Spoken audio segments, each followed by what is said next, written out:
अक्सर हम सोचते हैं ना कि स्मार्ट होने का आखिर मतलब क्या है। क्या वो जो स्कूल में टॉप करता है, या वो जो कुछ एकदम नया बना देता है, या फिर वो जो रोज की मुश्किलों को चुटकियों में सुलझा लेता है। तो आज हम इसी इंटेलिजेंस यानी बुद्धि को मापने की जो पूरी दुनिया है उसमें गहराई से उतरेंगे। देखेंगे कि साइकोलॉजिस्ट इस कॉम्प्लिकेटेड सी चीज को समझते कैसे हैं। तो चलिए शुरू करते हैं। आज हम किन किन बातों पर गौर करेंगे, उसका एक छोटा सा रोड मैप ये रहा।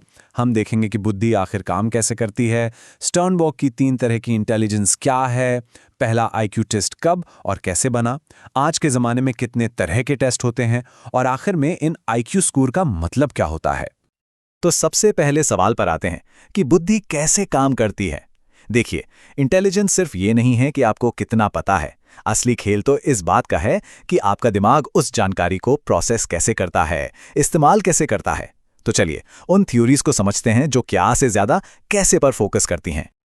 पहले ना लोग इंटेलिजेंस को कुछ फैक्टर्स या गुणों का कलेक्शन मानते थे, लेकिन अब जो मॉडर्न थ्योरीज हैं वो प्रोसेस पे जोर देती हैं। मतलब इस बात पर कि हमारा दिमाग असल में काम कैसे करता है। और ये एक बहुत बड़ा शिफ्ट था सच में। इंटेलिजेंस को किसी स्टैटिक चीज की तरह देखने के बजाय अब उसे एक डायनामिक प्रोसेस की तरह समझा जाने लगा, और इस एक सोच ने सब कुछ बदल दिया। इसी प्रोसेस को समझने के लिए एक बड़ा ही दिलचस्प मॉडल है, पास मॉडल। इसको ना एक एग्जाम्पल से समझते हैं। मान लीजिए आप कोई बहुत मुश्किल पजल सॉल्व कर रहे हैं। तो सबसे पहले आप क्या करेंगे? आप एक प्लान पी बनाएंगे कि शुरू कहां से करना है।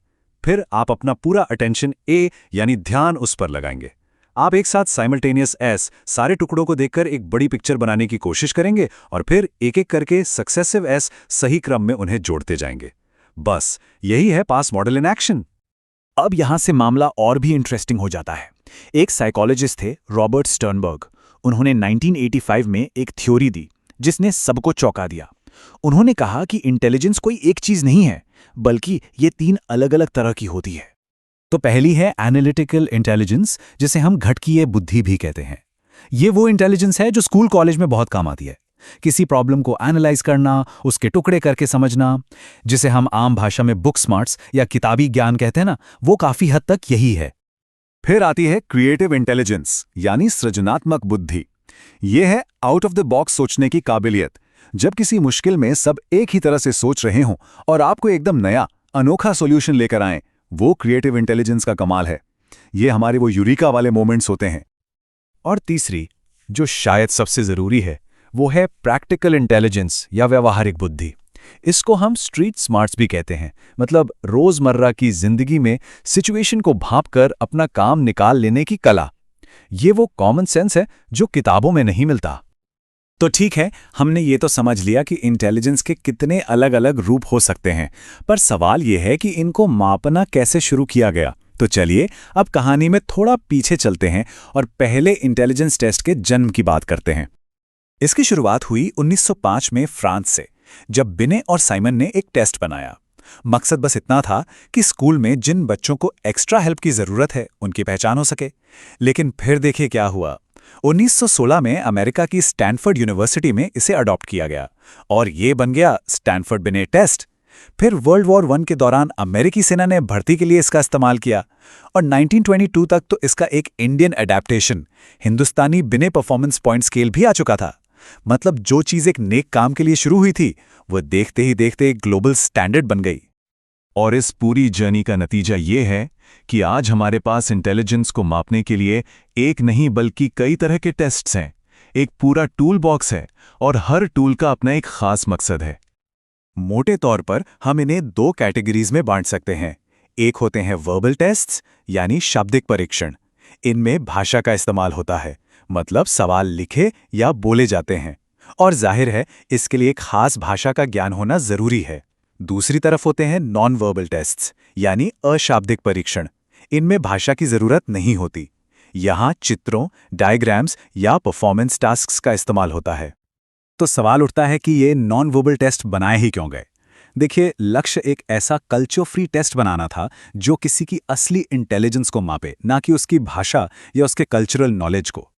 तो ये टेस्ट किसके लिए सबसे ज्यादा फायदेमंद है? सोचिए, कोई ऐसा व्यक्ति जिसकी मातृभाषा अलग है, या कोई जिसे सुनने या बोलने में दिक्कत है, या फिर छोटे बच्चे जिन्होंने अभी पढ़ना लिखना नहीं सीखा है।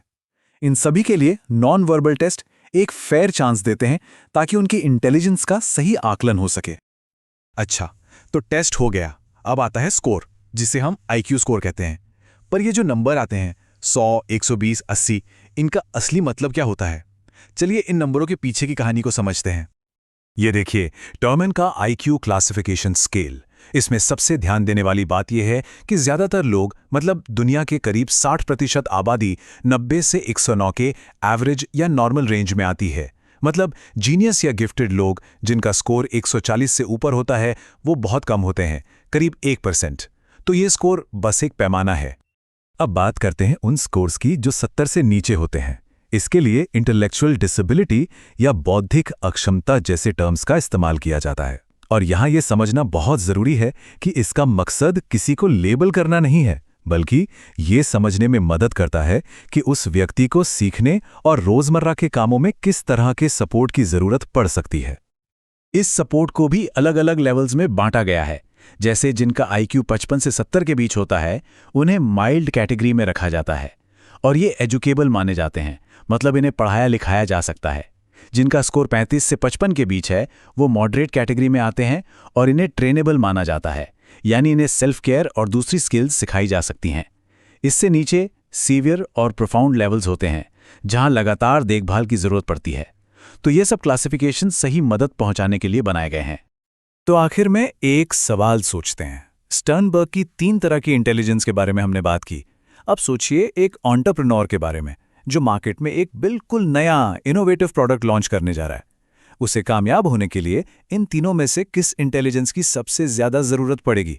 क्या उसे एनालिटिकल होना होगा, या क्रिएटिव, या फिर प्रैक्टिकल, या फिर क्या कामयाबी का राज इन तीनों के सही बैलेंस में छिपा है? इस पर जरूर सोचिएगा। नमस्कार, और आज की इस गहन चर्चा में आपका स्वागत है। हम सब इंटेलिजेंस या बुद्धि शब्द का इस्तेमाल करते हैं, अक्सर किसी को जीनियस या स्मार्ट कहने के लिए। बिल्कुल। पर क्या हमने कभी सोचा है कि ये सब शुरू कहाँ से हुआ? ये आइडिया कि बुद्धि को मापा जा सकता है, उसे एक नंबर दिया जा सकता है, ये आया कहाँ से? हमारे पास जो स्रोत हैं वो इसी दिलचस्प कहानी को बताते हैं। और मजे की बात यह है कि इसकी शुरुआत जीनियस खोजने के लिए नहीं, बल्कि उन बच्चों की मदद करने के लिए हुई थी जिन्हें सीखने में मुश्किल हो रही थी। बिल्कुल, आज हम इसी सफल पर चलेंगे। हमारी चर्चा का एक सीधा सादा खाका है। सबसे पहले हम ये समझने की कोशिश करेंगे कि मनोवैज्ञानिकों के अनुसार बुद्धि काम कैसे करती है, इसके पीछे के प्रोसेस सिद्धांत क्या हैं। ठीक है। फिर हम इतिहास में गोता लगाएंगे और देखेंगे कि पहला इंटेलिजेंस टेस्ट क्यों और कैसे बना। ओके। इसके बाद हम अलग अलग तरह के टेस्ट्स जैसे वर्बल, नॉन वर्बल, इंडिविजुअल और ग्रुप टेस्ट्स के बीच का फर्क समझेंगे। और आखिर में हम इस बात पर आएंगे कि इन टेस्ट से मिलने वाले स्कोर यानी IQ का असल में मतलब क्या होता है। तो चलिए इसे खोलना शुरू करते हैं। बुद्धि को समझने के कई मॉडल हैं, लेकिन एक जो इसे एक एक्टिव प्रोसेस की तरह देखता है वो है पास मॉडल। सुनने में किसी कोड वर्ड जैसा लगता है। ये PASS आखिर है क्या? ये असल में हमारे दिमाग के काम करने का एक खाका है, जिसे JP दास, नागलेरी और किर्बी ने दिया था। इसे एक उदाहरण से समझते हैं। हाँ, बताइए। मान लीजिए आप कोई नई रेसिपी देखकर खाना बना रही हैं, तो सबसे पहले आप P यानी प्लानिंग करेंगी। मतलब रेसिपी पढ़ूंगी, सारा सामान इकट्ठा करूंगी। बिल्कुल। फिर खाना बनाते वक्त आप A यानी अटेंशन देंगी कि प्याज जल ना जाए। अच्छा, और S और S? देखिए, एक ही समय पर आपको कई चीजों का ध्यान रखना होता है, जैसे सब्जी चलाना, पास्ता उबल रहा है या नहीं देखना, और टाइमर पर भी कान रखना। हाँ, इसे कहते हैं सिमल्टेनियस प्रोसेसिंग, यानी एक साथ कई सूचनाओं को समझना। और दूसरा S है सक्सेसिव प्रोसेसिंग, यानी अनुक्रमिक। मतलब स्टेप्स को सही क्रम में फॉलो करना। सही पकड़ी। आप सब्जी काटने से पहले ही तो मसाले नहीं डाल सकती। तो ये पास मॉडल दिखाता है कि इंटेलिजेंस को एक चीज नहीं, बल्कि हमारे दिमाग का एक डायनामिक टूल किट है। ये बहुत दिलचस्प है। ये बुद्धि को एक क्षमता से ज्यादा एक प्रक्रिया बना देता है। इसी तरह का एक और सिद्धांत है रॉबर्ट स्टर्नबर्ग का, जिसके बारे में हमारे स्रोत बताते हैं। उन्होंने बुद्धि को 3 हिस्सों में बांटा है। हाँ, स्टर्नबर्ग का त्रिचापीय सिद्धांत, ट्रायआर्किक थ्योरी। उनका कहना था कि सिर्फ किताबी ज्ञान ही इंटेलिजेंस नहीं है।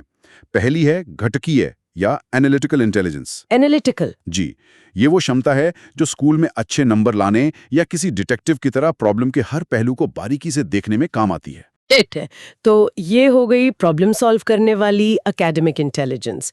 पर हम सब ऐसे लोगों को जानते हैं जो स्कूल में शायद उतने अच्छे नहीं थे पर जिंदगी में बहुत कामयाब हुए, जैसे कोई बड़ा बिजनेसमैन। क्या स्टर्नबर्ग का सिद्धांत इस तरह की स्ट्रीट स्मार्टनेस को भी शामिल करता है? बिल्कुल, यही तो उनके सिद्धांत की खासियत है। दूसरी है अनुभवजन्य या क्रिएटिव इंटेलिजेंस। Creative intelligence. हाँ, ये आउट ऑफ द बॉक्स सोचने की क्षमता है।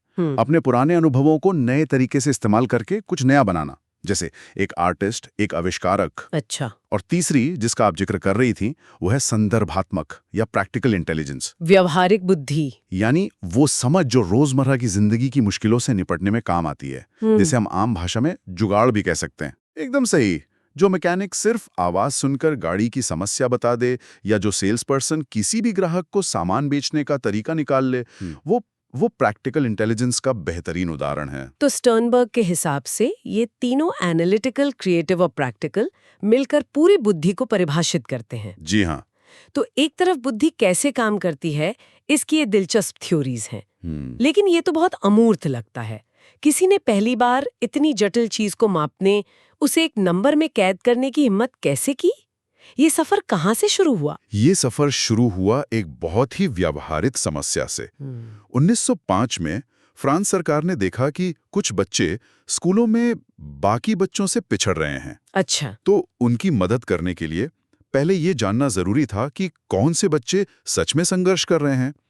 इसी काम के लिए मनोवैज्ञानिक एल्फ्रेड बिने और उनके सहयोगी थियोडोर साइमन को बुलाया गया। अरे वाह, तो दुनिया का पहला आईक्यू टेस्ट असल में बच्चों की मदद के लिए बनाया गया था, ना कि ये पता लगाने के लिए कि अगला आइंस्टाइन कौन बनेगा। बिल्कुल। ये तो हमारी आज की सोच से बिल्कुल उल्टा है। एकदम। उन्होंने 3 से 15 साल के बच्चों के लिए 30 सवालों का एक सेट बनाया।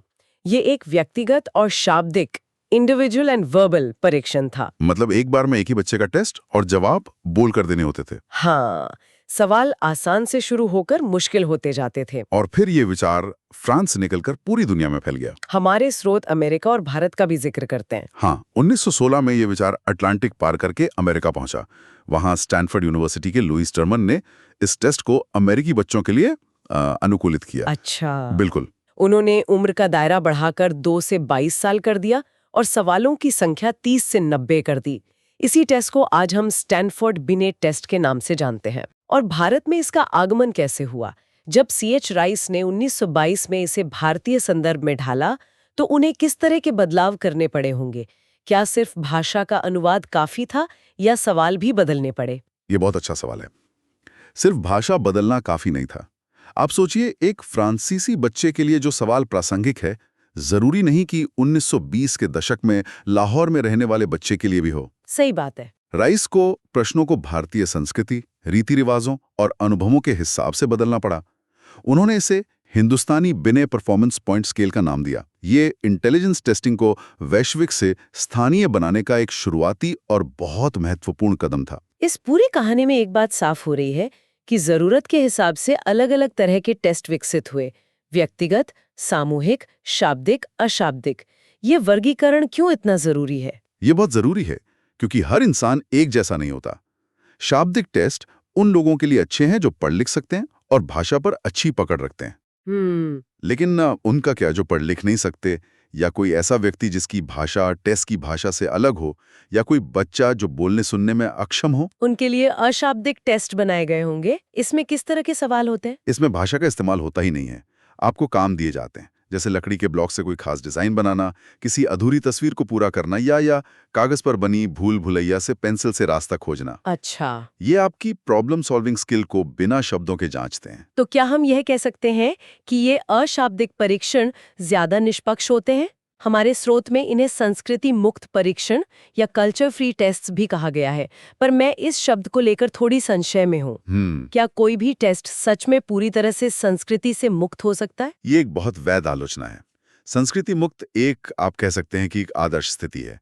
असल में इन्हें संस्कृति निष्पक्ष कहना शायद ज्यादा सही होगा। ठीक है। विचार ये है कि इन पर भाषा और सांस्कृतिक ज्ञान का असर कम से कम हो।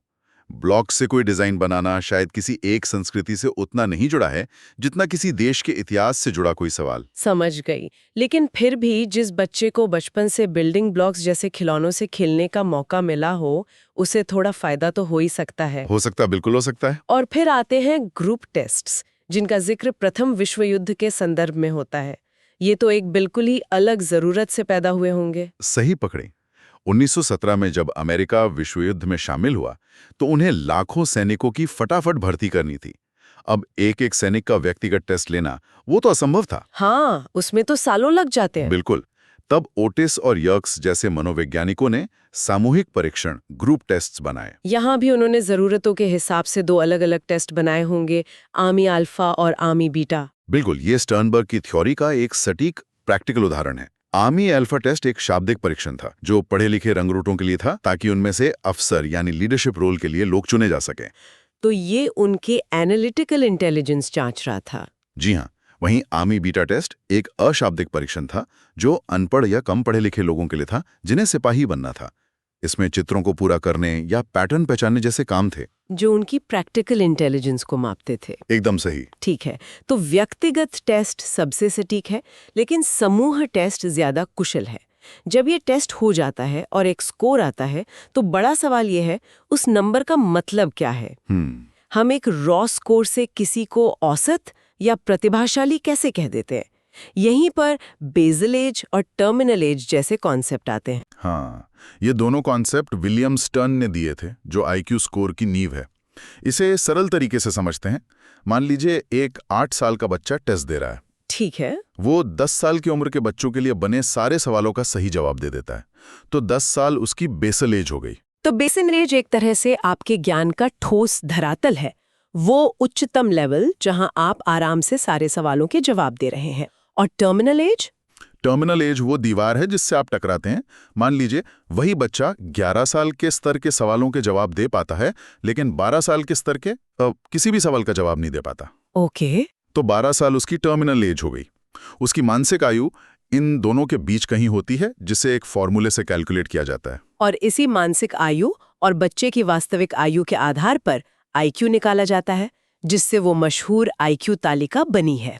हाँ, टर्मन की आईक्यू तालिका के अनुसार 90 से 109 के बीच का स्कोर औसत या सामान्य एवरेज माना जाता है, और दुनिया की ज्यादातर आबादी इसी रेंज में आती है। और 140 से ऊपर? 140 से ऊपर स्कोर वालों को प्रतिभाशाली, गिफ्टेड या जीनियस कहा जाता है। इस तालिका का एक और बहुत महत्वपूर्ण पहलू है मानसिक मंदता, मेंटल रिटार्डेशन के स्तरों को परिभाषित करना, जो शैक्षिक और सामाजिक सहायता के नजरिए से बहुत जरूरी है। बिल्कुल। इसे सिर्फ एक लेबल की तरह नहीं, बल्कि जरूरी सहायता के स्तर को समझने के लिए देखना चाहिए। स्रोत 3 मुख्य श्रेणियां बताते हैं। पहली है शिक्षणीय, एडुकेबल। हाँ, जिनका आईक्यू 55 से 70 के बीच होता है।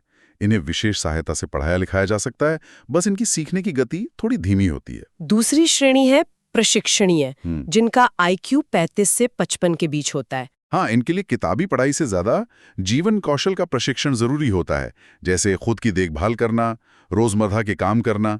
इन्हें एक तरह से एकेडमिक क्लास की बजाय एक लाइफ स्किल कोच की जरूरत होती है। और तीसरी श्रेणी वो है गंभीर और गहन, सीवियर एंड प्रोफाउंड, जिनका आईक्यू 35 से कम होता है। ये अपनी देखभाल के लिए पूरी तरह दूसरों पर निर्भर रहते हैं और उन्हें निरंतर सहारे की जरूरत होती है।